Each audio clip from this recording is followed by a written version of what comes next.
जय श्रीराम मित्रांनो, तुमचं स्वागत आहे आपल्या आजच्या न्यू ब्लॉगमध्ये. आपल्या गावामध्ये आज आहे गुरुदत्ताचा अभिषेक सोहळा.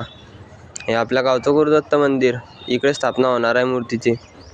या टाकीमध्ये गुरुदत्ताले फुलाय म्हणून झोपवलं आहे. आता फुलायतून काढतील आणि मग फळाय म्हणून झोपवतील. हे पहा न, पब्लिक बी चांगलीच आहे आपल्या गावात. हे काढलं फुलायतून बी ना फळायतून बी. आणि मग इकडे चालू आहे अभिषेक पंचामृतानं. पंचामृत बामण करून दिलं. आता स्नान चालू इकडे गुरुदत्ताचं.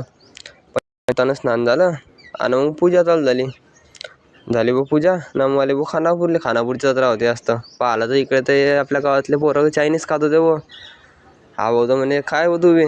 हा म्हटलं चालू द्या. मग इकडे आले नाही, आपले सबस्क्रायबर भेटले तैले बी घेतलं व्हिडिओत आणि आले इकडे गेन चट्टा. इकडे या खानापूरचा 101 वर्ष आहे जत्राचं. या इकडे वरती अक्षय कोळे चट्टा आणि खाली भगत खेता. हा कार्यक्रम झाल्यावर इकडे ना महाप्रसादाचं बी नियोजन राहते सर्व भक्तांसाठी. मग काय खाल्लं महाप्रसाद आणि निघाले मग घरी यासाठी. आजसाठी एवढंच. भेटू पुढच्या व्हिडिओमध्ये. तर लोक करा तुम्ही सबस्क्राईब.